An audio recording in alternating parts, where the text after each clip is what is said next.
smash that like button, share it, subscribe, get our new show alerts. We got a lot going on. And my next guest is generous to join us for a second consecutive week. He really lit it up here last week on the All Access Football Show. Of course, a former contributor for the Sporting News, Pro Football Weekly, USA Today, the Sports Exchange. He's a Pro Football Hall of Fame voter, also a host on Sirius XM. In fact, he's covered 41 Super Bowls. We may need to update that. And celebrating 50 years of football this year, he is Howard Balzer. Welcome back to the show, Howard. How we doing? Pretty good. Pretty good. Actually, it's due updated 44. 44. Heading into my 22nd year as a selector for the Pro Football Hall of Fame. So Balzer by the numbers is those numbers keep rising. So sometimes I have to pinch myself when I realize how long it's been. But hey, up and at 'em and gung ho and and all those great things. I do have to say though, it's I love the video and all that, but I'm wondering when you filmed your video there that opens and the other spot when it comes back, you couldn't find a sunny day there at the beach. Come on, man, come on. But still, it's true. It's true. I went up there in my All Access football shirt. The rain was misty, and I didn't let it dampen my day, though. Rain, sleet, hail, or snow. But yes, a new promo will be back with the sunny edition. And today was a monsoon. If you caught the morning workout video, we were out there running in tornadoes, and Mother Nature was angry. And there's also 16 NFL fan bases who are angry because, as you know, NFL Week 1 is overreaction week. So we got 16 teams heading to the Super Bowl and 16 teams whose the world seems to be ending. Yeah, fans are looking for a bridge to jump off. So no doubt about it. And hey, we know about monsoons here in Arizona. In fact, a couple of weeks ago, the biggest thing I learned when I got to Arizona is, okay, they have the monsoons, which is the rain. But when they have these dust storms, which there hadn't been many of since I've been here, but there was a monster dust storm a couple of weeks ago, which was just unbelievable. And the thing I learned, though, is they call them, for some reason, haboobs. Haboob. Look up. For all those who think I'm crazy, just Google haboob, Haboob, and it was pretty incredible. But we don't want to talk about the weather. I do want to make two quick comments on the things that you said at the end of your last segment. I mean, boy, Aaron Glenn's a tough guy, and is he going to cut every guy that made a mistake in that game?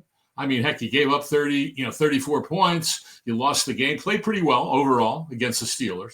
But now all of a sudden you're going to make an example over a kick returner who fumbled. Come on, give me a break, Aaron. And so, let's be even across the board for anyone who made a key mistake in that game. But one of the great notes from yesterday, you mentioned Jake Moody going on waivers, the kicker by the 49ers. That news came out early in the day that they were going to do this. And of course, the night before, we had Matt Prater doing an all-timer after arriving in Buffalo last week on a red eye because the Bills kicker, Tyler Bass, was injured and then did what he did coming into the game. And he admitted that when he got there Thursday, after the red eye Thursday morning, he wasn't even over the jet lag and the time difference until the day of the game. But anyway, the news came out and Prater was on the Bills practice squad. They signed him to the practice squad last week and elevated him for the game. Well, when they saw the news that Jake Moody was being cut and that the Falcons are looking at other kickers, well, guess what? The Bills yesterday didn't waste any time and they signed Prater to the active roster from the practice squad. But I'm sure he didn't want to take another transatlantic, I guess. But he flew from Arizona to Buffalo, to be there last week. Now he'd have to go from Buffalo to San Francisco. So I'm sure he's happy where he is. We'll see what happens when Tyler Bass gets healthy. But still, just a couple notes there on some of those things you had, at the end. But overreaction time. I want to throw this out real quick because I know we got some topics to schedule. It's interesting how everyone's going crazy over the increased kickoff returns in the NFL and who came up with the word dynamic kickoff. I don't know who came up with that, but why people continue to use it, I don't understand. But everyone's going nuts as if this wasn't expected. But here's the thing, Rick, no one's talking about. Scoring being down in the NFL. And here's a couple of notes for you.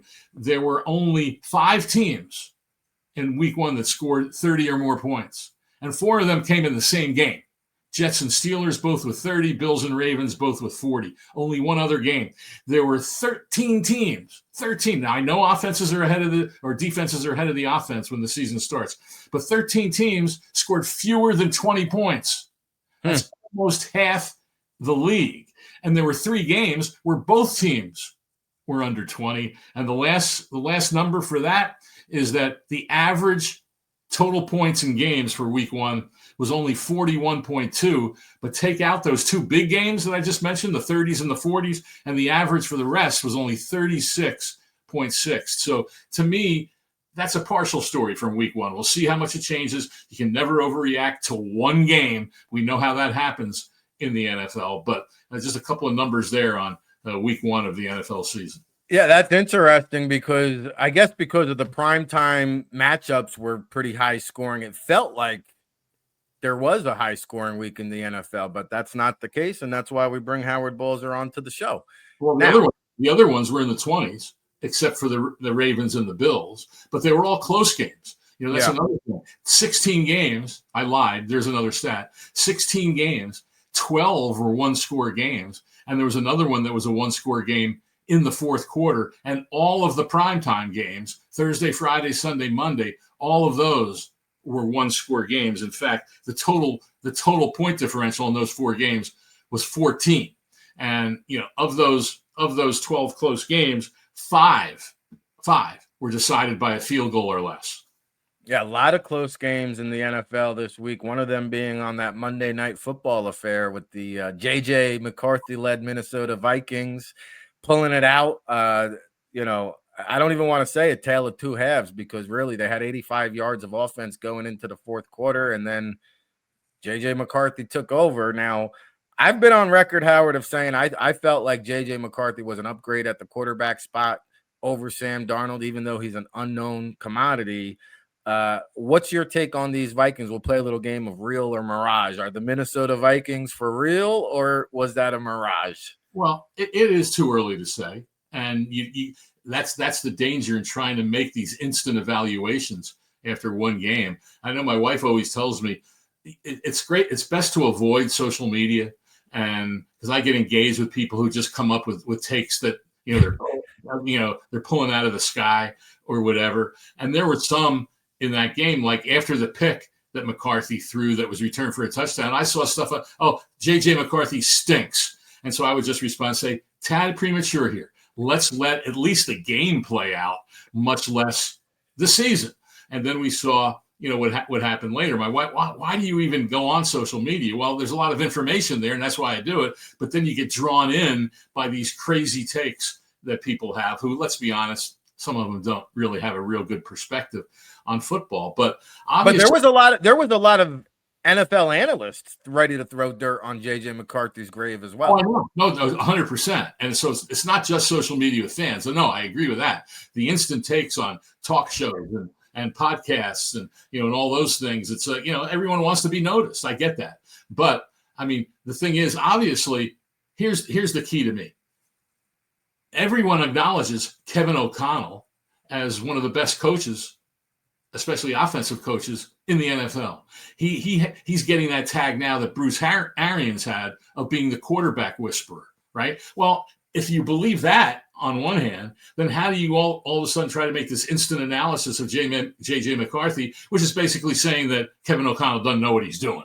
So, again, we'll see how it plays out. The guy, the one thing about him is the guy has moxie, and the biggest thing for a quarterback, for a lot of players, but the biggest thing for quarterbacks in the NFL isn't arm strength. It isn't it isn't all these physical things. It's how you respond to adversity. And we saw how he responded with the lights on Monday Night Football, on the road against the Bears. And so that to me is a big plus for him in his development as a starter in the National Football League.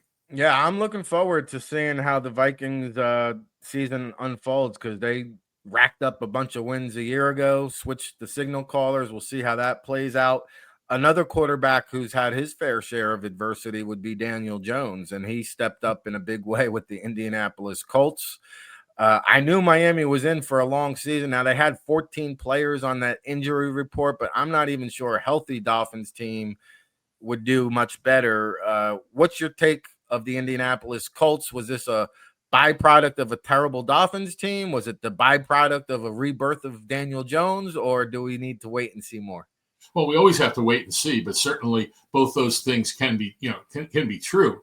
And because the Dolphins are a mess right now, which you alluded to, I've always thought that a lot of the criticism for Daniel Jones was misguided. I mean, he to me, I'm not comparing him to Jimmy Garoppolo, but what I'm saying is Daniel Jones has played good football for the most part when he's been healthy, and he had a good team around him. And what the heck? And Brian Daboll's first year as head coach, Daniel Jones with a big plus, obviously, from Saquon Barkley.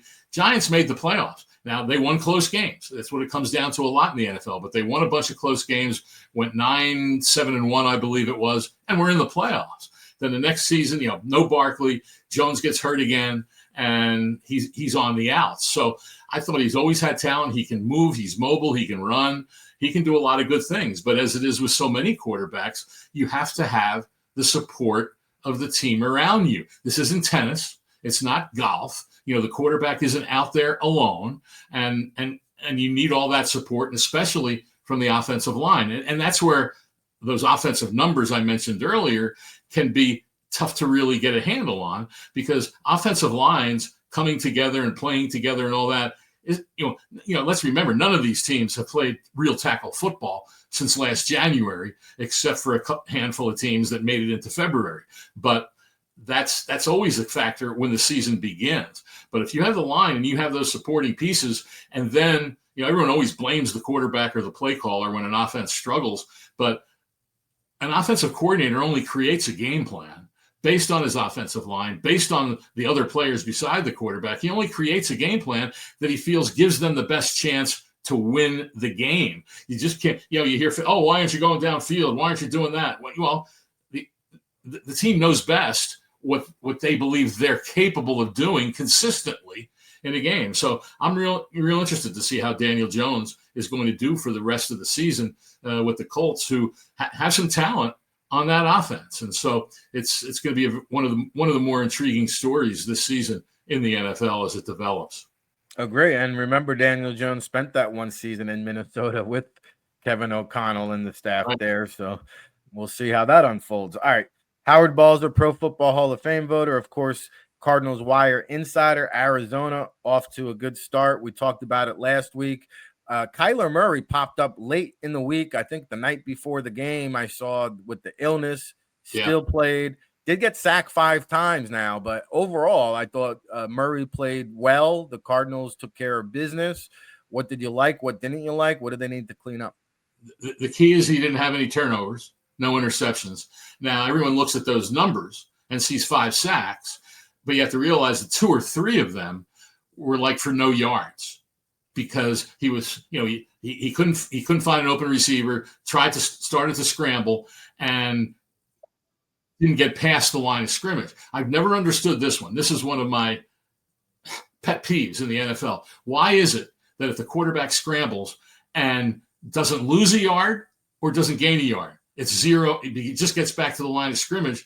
For some reason, they count that as a sack in the NFL, even though you didn't lose yards on the play. And he had 2 or 3 of those. And there were times where the protection, wasn't the greatest, but we also know how Kyler Murray can escape that. And he had 38 yards rushing and had some big plays in that game with his legs.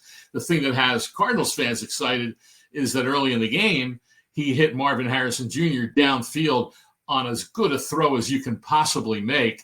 And Harrison came up with it right at the sideline. And they had a bunch of those plays last year where Harrison was near the sideline, but sometimes he was a little too close to the sideline, and either on him or Murray, and Murray would overthrow him and it would go out of bounds. This one was a dime. It was right there.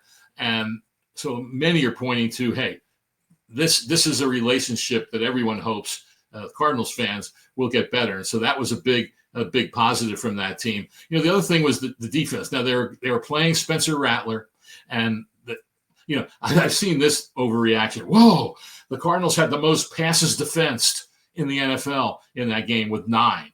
And they did a nice job, but they were also in a shell defense most of the time. They were giving up stuff underneath.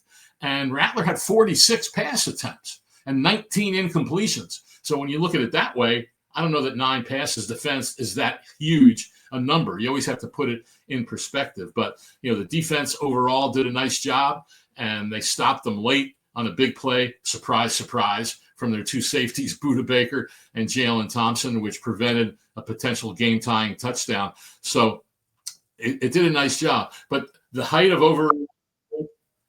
and in fact, I wrote a story on Will Johnson. I saw that.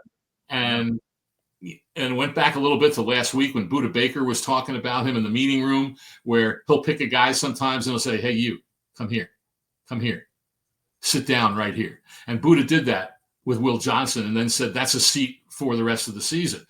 3 passes defense, an interception that was called back from an illegal contact penalty, and did a very good job in his rookie debut. But here's the thing.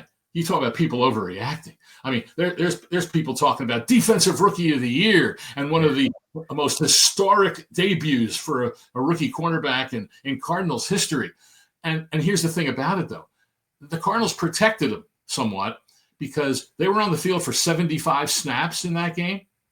He only played 45, 60%. And so people are citing Pro Football Focus grades. It's hard for me to get that word out of my mouth because I think that Pro Football Focus has so many inherent flaws in what they do, but yet everybody cites their numbers as if they're gospel, right? Well, he had a good grade. Weird, yeah.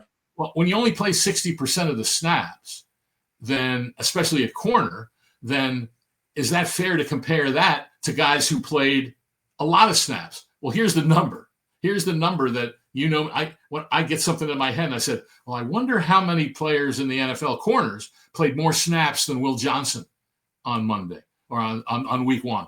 And so I researched it. There were 80 cornerbacks that played more than 60%. And of that number, 54 played 90% or more.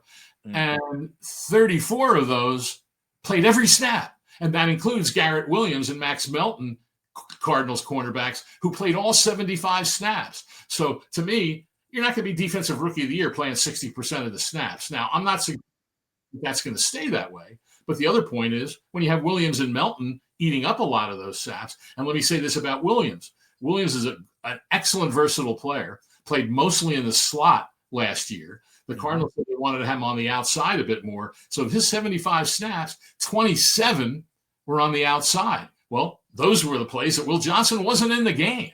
And so to me, again, that's a huge tap the brakes example of let's not get too now. The guy's a hell of a player. There's absolutely no doubt about it. And I wrote about that.